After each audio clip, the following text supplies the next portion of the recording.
I'm back again. I am going to introduce Professor John Markakis, who is our keynote speaker.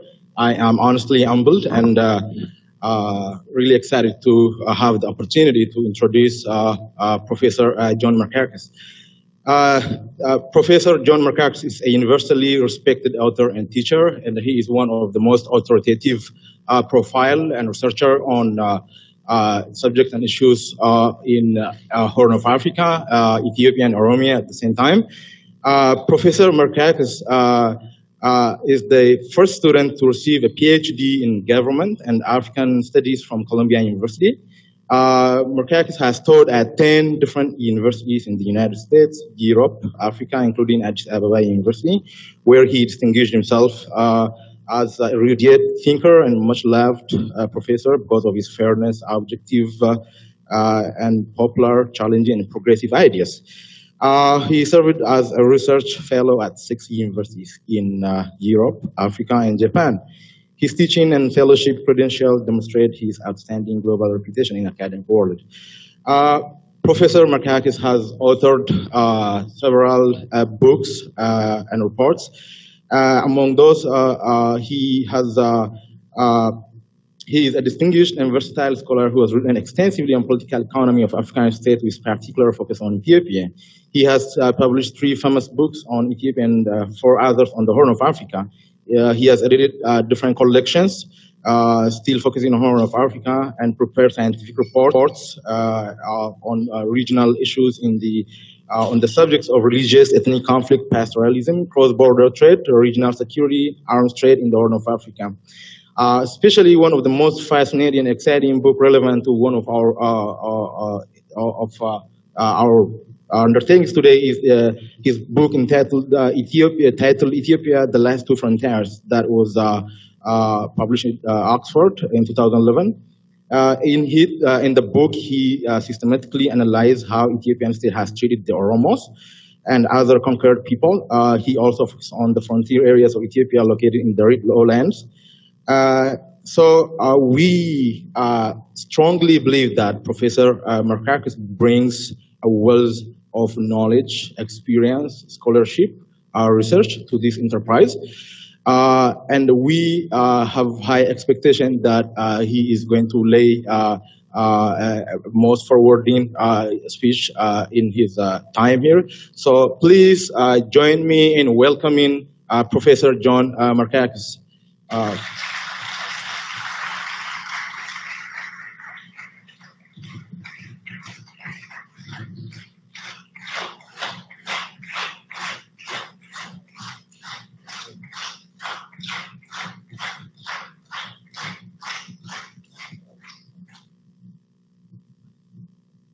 Many thanks for the welcome. For me, it's a special occasion in 2 ways, this invitation. One, I think the most important is that it's very seldom that I address an audience which is intellectually aware of the topic, so I don't have to drone on with descriptions, etc. You're all familiar with them, so we can apply a little analysis to the issue at hand. The other is the opportunity to meet very old friends and very dear friends. I will mention Professor Mohammed Hassan, whom I knew as a young researcher. Now he's about to retire as a professor, and I'm still around. And several others whom I won't bother to name now. Being intellectually aware, you are also personally committed. You can tell, and of course we know, you are passionately involved in this and interested. And I know this means that you want to talk about the present, what's happening now in Oromia, all the problems of Oromia, etc. This is natural and inevitable, but I think it also leads you to limit your focus to the Oromo and ignore everything else that is happening in the region of the Horn. The Oromo are not the only ones who are suffering. Everybody is suffering, including those who are in power are suffering because they have to create a situation in which no one is safe. No one has ever had political rights in Africa, in the Horn of Africa. It's not only the Oromo. No one has had human rights. And if things go the way they are going now, they never will. So what I propose to do is, because of your special qualities of knowledge and being passionately interested, I would not go into any description. I'd be sort of telegraphic in my approach. And also, I'll spare you the details and also use an analytical approach, which I hope will make the present sense, that the way we look at ourselves now and the way the Oromo look at themselves now will begin to make sense. Because there is a great many different interpretations about what happened to the Oromo, what was the role of the Oromo in what happened to the Oromo, because the Oromo were very active in what happened in the region. They played a major role. And what most important of all to end with is what is going to happen in the future? Which way should the Oromo and the other peoples in Ethiopia and in the Horn proceed? So I know you are very, you have a heated interest in this present, and I will not avoid talking about the present, but I want to link the present to the past within an analytical framework, which I think will help us make sense of the present.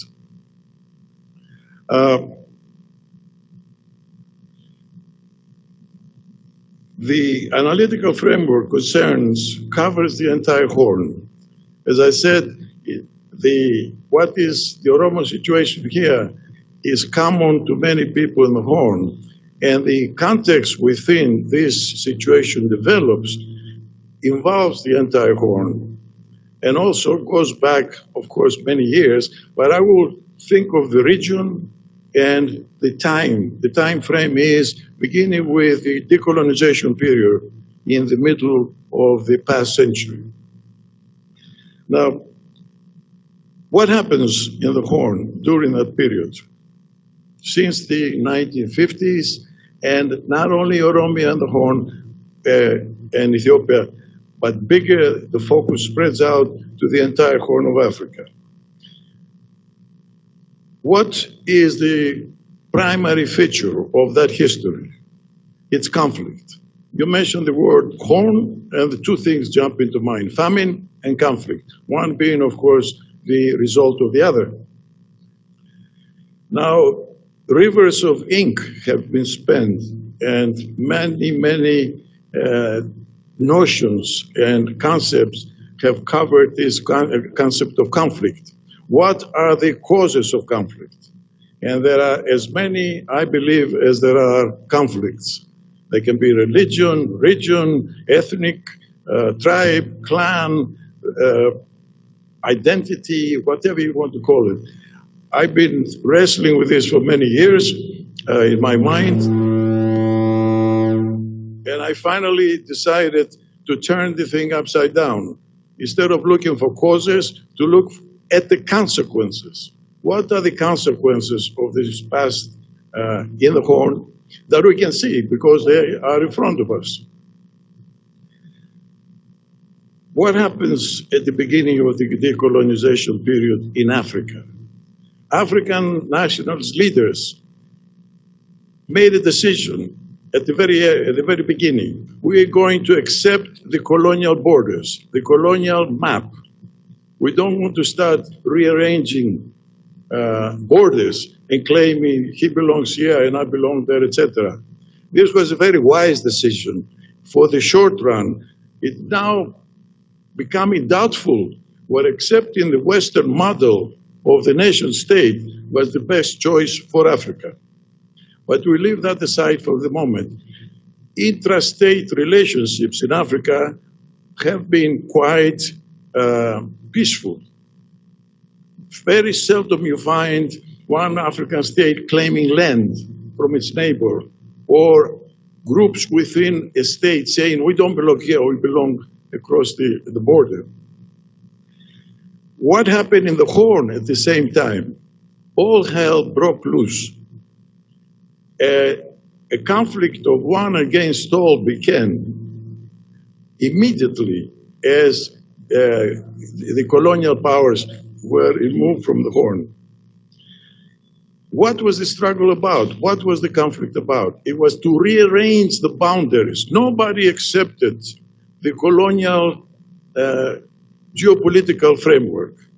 The Somalis, the Eritreans, the Ethiopians, the Oromo, the Afar, everyone started fighting to do what? To redraw the map. And that has caused a great deal to the region. It has destroyed the region. The poorest countries in the world are in the Horn of Africa. Millions of people have been killed to build states. So my analytical framework in this is what we call the state building process, the nation state building process, which is a common phenomenon. Throughout the world, throughout history, states have been built. People have fought to create nations. And some of them are successful, most of them have been failures. They take a long time. They are very bloody, they are very violent. This is very common throughout history. And now throughout the world, because most of the world has accepted the fact that the state, the nation state, is the best political organization that you can have.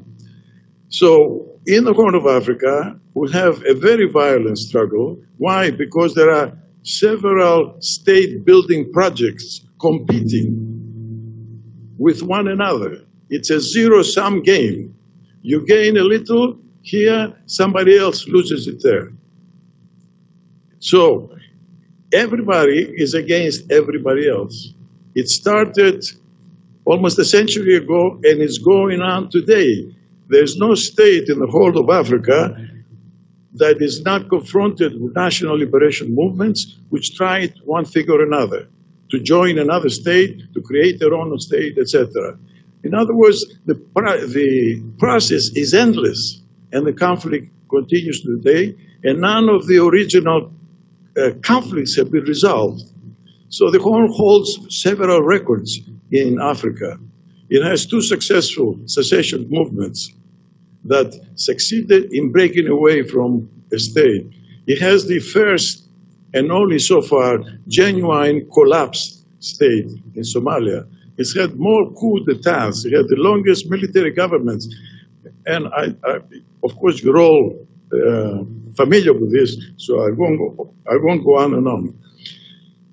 The question is, as I said, why the Horn has had this different experience than the rest of Africa. The only way that can make sense is to look at it as a competitive struggle to build states, which again, as I said, continues today. Now, let's look at this process of nation building, how it has gone on. And I'm referring to Ethiopia as an example. I'm narrowing the focus now from the region to Ethiopia. And within Ethiopia, you have, of course, Oromia. So this involves the Oromo very much at the very center of this process. What do we have in the Horn, in Ethiopia rather, since the beginning of the past century? We have three regimes. I'm going to look at three regimes which are committed to build a nation state. This commitment leads the state to a great many adventures, a great many difficulties. And each regime collapses under the strain of promoting by force the progress in the nation state.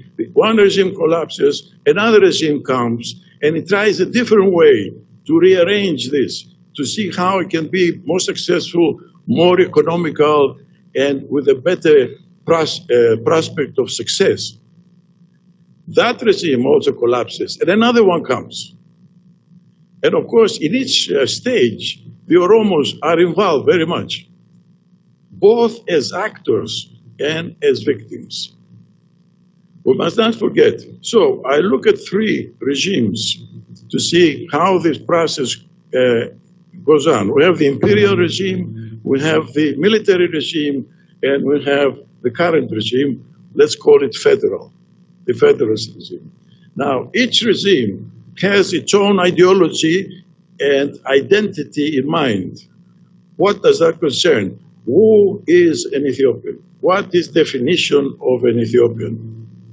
That could be shared not only by the Abyssinians who are at the center and control the process, but by all people of Ethiopia, who, of course, most of them don't think of themselves as Abyssinian Ethiopians. So each regime, we start with the imperial regime. We look also not only at the identity and ideology problem, we look at the state structure, because each regime restructures the state from an imperial state to a military state to a federal state. Why are they doing this? Why do they keep changing things? The goal and the defining feature is they want to make control easier and more economical, and hoping that all people within Ethiopia in the progress of time will accept being Ethiopians and settle down and start making difficulties. Now, we begin with the imperial regime, which is a typical imperial regime. And all nation-state projects begin from the center. And then the center, which has an advantage and power, begins to expand towards a larger and larger area. We call this the periphery. So we have the center that was set up first by Menelik and then modernized, made more efficient by Haile Selassie, and establishes a type of government which is truly imperial. We look at the economic structure, because empires are built to extract resources from the periphery. The center maintains the hegemony and extracts resources from the periphery. What were the resources that Menelik and then Haile Selassie found? There were two. Ethiopia has no minerals, it has no other resources. It was the land and the people, the labor of the people. So the imperial system established a kind of colonization of the periphery. I'm not thinking now of Oromia. Oromia, of course, was the most valuable, but of the entire periphery. They established a system, you know the system, which was to transfer surplus from the periphery, from the land, using the labor of the people themselves. And this is how the system began. People came from the north, they settled in the south, the land was taken away, and people, Oromo peasants and others, had to share the product of the labor, a large part of it, to maintain the north, which was poor in land and poor in labor as well. So we have a type of colonial system, purely colonial system, which transfers resources from the periphery. The losers are, of course, the people in the periphery. The gainers are the center primarily, and not so much the north, because the Abyssinian peasants were as poor as any peasants in Ethiopia and remain so to this day.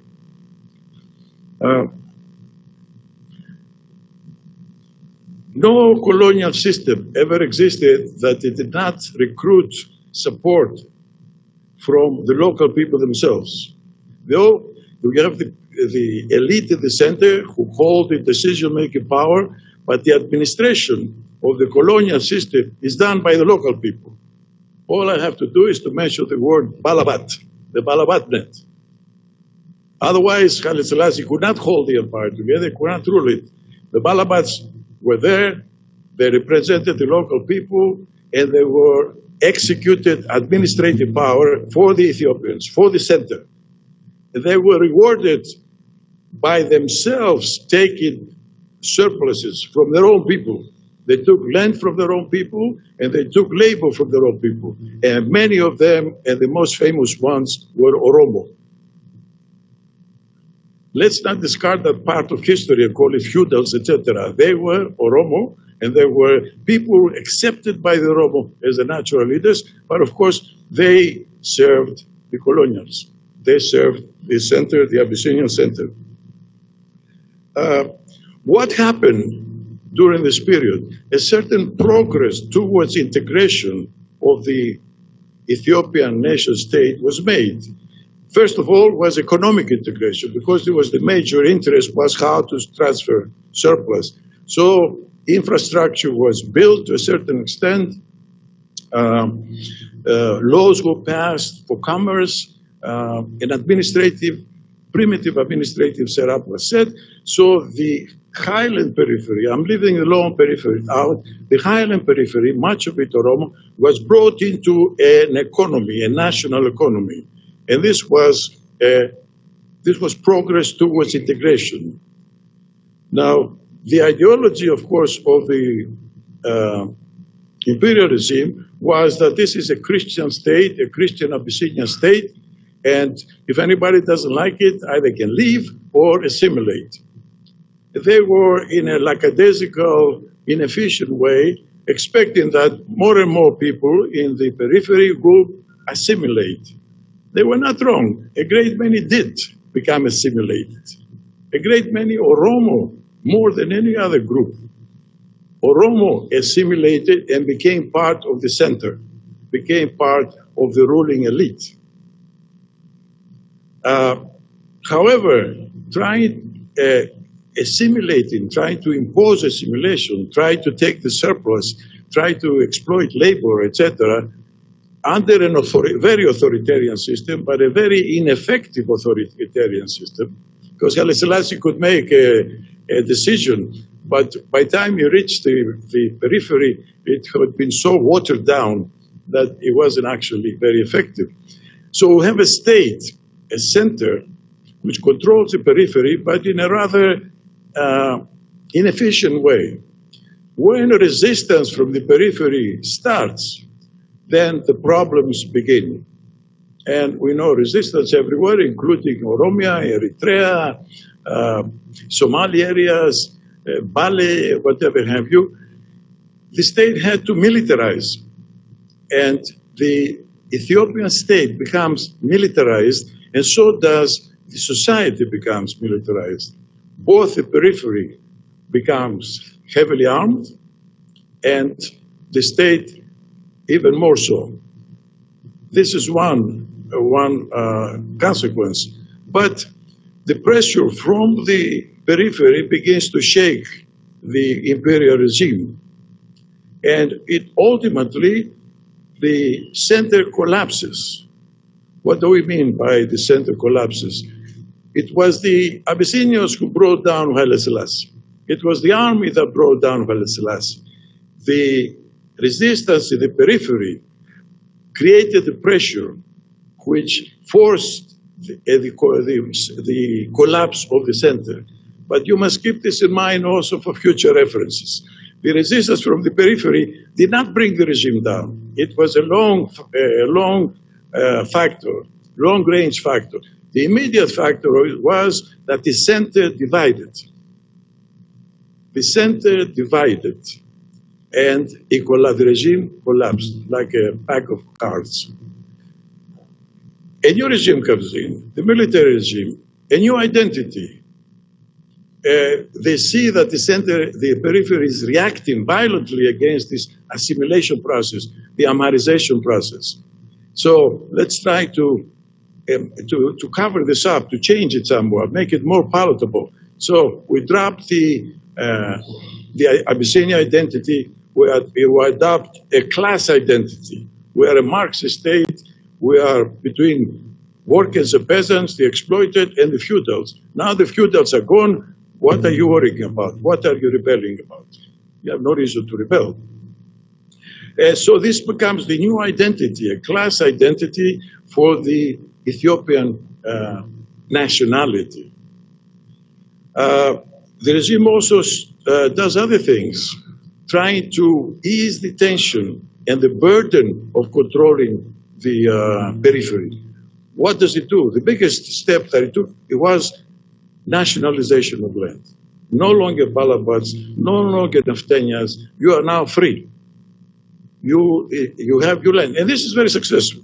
This was one of the most progressive steps that were done on this long road that we have been traversing until now.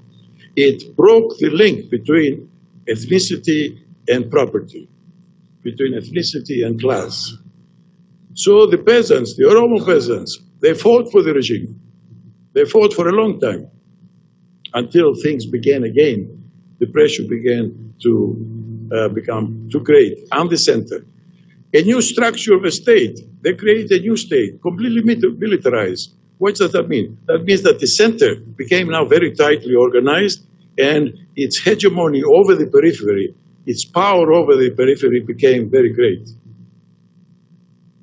This is again following Menelik's and Haile Selassie's steps to strengthen the center in order to make the control of the periphery effective. So again, of course, what does this result in? Increased accumulated resistance in the periphery. More and more national liberation movements, a storm of conflict envelops Ethiopia and the regime. Again, now you have the Oromo Liberation Front, another liberation front. The Oromo now become actively engaged militarily against the center. The Afar, the Somali, the Anuak, the Benishangul, Eritreans, and Tigrayans. What does that mean? The center is divided again. Amara versus Tigrayan. But not only that, there is a great deal of civilian opposition to the Derg, the APRP, the Maison, all the others. So the center divides. Again, this is very important to keep in mind. And once it divides, the pressure from the outside brings about its collapse. Now, we go into the third regime, the federal regime. Again, now the people who are fighting in this, it happens that they are very clever. They have a very clever relationship. What do we do when we come to power? How can we make it easier, more economic, and more effective to maintain the center hegemony over the periphery and to push forward the integration process? By the way, under the Derg, integration took great steps forward. It wasn't only the land reform that was important. It was the literacy campaign. It was the recruiting of people in the army of all the ethnic groups, sending them here and there, all over the country. The whole turmoil brought about more and more integration. Ethiopians got to know each other, got to work with each other, etc. Again, the Derg could not use the soldiers to administer. So it created a new balabatment, to call it that way, a new elite, a new auxiliary elite in the periphery, the cadre. They were recruited from the local people, they were given education, they were given authority, and they were rewarded accordingly. So you have a change, not only in the structure of the state, and again, the auxiliary elite, which they help administer the periphery, come from the local people, and they are given power over the local people, and they are rewarded. So we now come to the federal regime. Again, the identity of Ethiopia being, who is the Ethiopia? Ethiopia, we know. It changes. We're no longer Christians or Abyssinians, etc. You can be whatever you like. As long as you are a citizen of Ethiopia, you can be your own nationality, have your own language, your own dances, your own dress, etc. Have a good time. So, again, this is a step forward. It's a great step forward. It has been very successful so far. It has been very successful. people being administered in their own languages, by their own judges, by their own this and that and that. Who administers this new? The state structure again changes. It becomes a federal structure.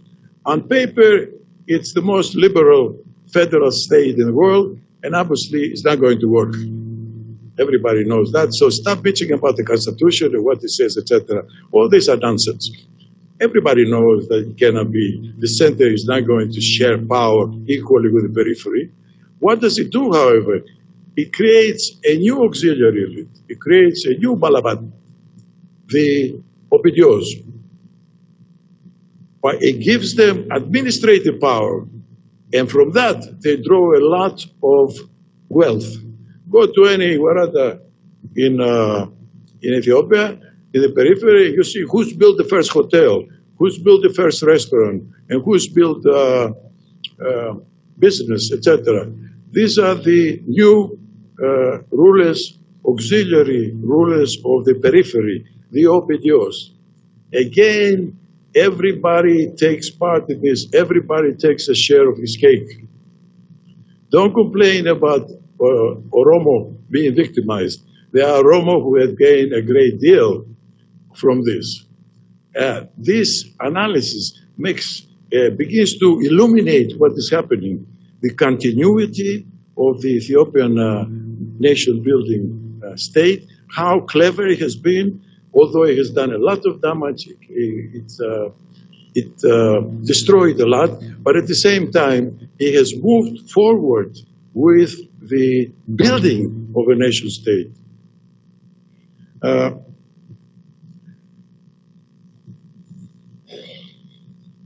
And that, of course, brings us to the present. I did not mention earlier that this conflict has changed the map of Africa, the map of the Horn of Africa. It went through two periods. It started with early on, as soon as the colonial structure collapsed. It began with what I call consolidation. Three big states, Sudan, Ethiopia, and Somalia, they swallowed three small ones. They swallowed Eritrea, they swallowed Southern Sudan, and they swallowed Somaliland. So suddenly, from 7 states, Djibouti remained independent because it was under, Djibouti did a clever thing. It stayed a colony. They said, we don't want independent now, because either Ethiopia or Somalia will swallow us. So they stayed a colony and survived. So from 7 states, now we have 4.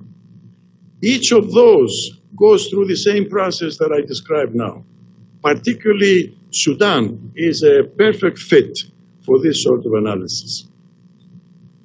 Ethiopia and Somalia. Then, of course, the next stage, beginning in the 60s, is one of reversing this aggrandizement of the 3 big states. I call it a period of fragmentation. It goes on and on and on with tremendous loss, tremendous suffering, demolished the whole region. And what is the end? We go back to the same 7 units that were created a century earlier. Now, what sense does that make? To go through all this and come up with what the colonials already left with. Why? Does that make any sense? I don't know. I really don't know what sense it makes, only in the context of this analysis. Multiple rival nation-building projects, which means that the people of the Horn have swallowed the same pill, the nation state. Everybody wants to have his own nation state. Look at the nation states in the Horn of Africa. They are jokes. There's not a single one that is integrated. There's not a single one that is well governed. There's not a single one that is united. There's not a single one that is at peace with itself and with its neighbors. Oromia is looking forward to joining this club.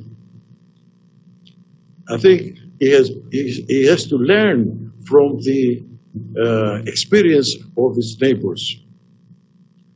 And that's it, of course,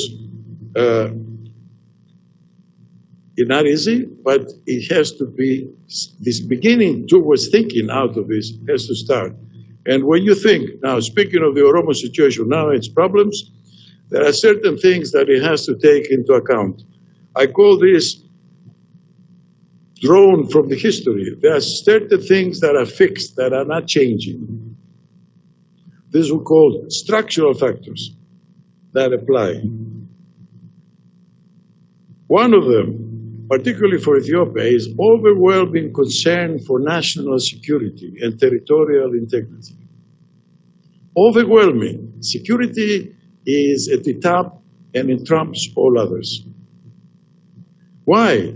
Because it is surrounded by people outside looking to take a piece of Ethiopia, and inside people trying to split Ethiopia. Now, in that, anybody would be a bit paranoid, right, in that situation. So when you analyze the actions of the Ethiopian government, sometimes you say, why are they doing this? They are crazy. And many of them seem to be crazy. But you have to keep in mind, security is paramount. And therefore you have areas like Oromia, which are actually governed by the security branch. The state is militarized, highly militarized. And that means it's very difficult now to defeat a state at that level of militarization. If you choose to go to war, it's very difficult to do that. The state, again, a structural factor is the state is authoritarian by definition. You cannot hold a country like Ethiopia, Sudan, Somalia, Uganda with democratic rule. That's absurd. It's absurd to talk about democracy and to argue whether Ethiopia is democratic or not. Ethiopia cannot be democratic. Ethiopia will never be democratic unless something changes very fundamentally. So we hear a lot of talk. These are the things that have to be kept in mind. This is what the present is. This is what the problem is, if you consider it a problem. It's also very sad that the center people, what we call the Abyssinians, the assimilated, etc., don't recognize this. They organize opposition movements. What are they asking for? Democracy. If they came to power, they would do exactly the same. They would do exactly the same. Any regime.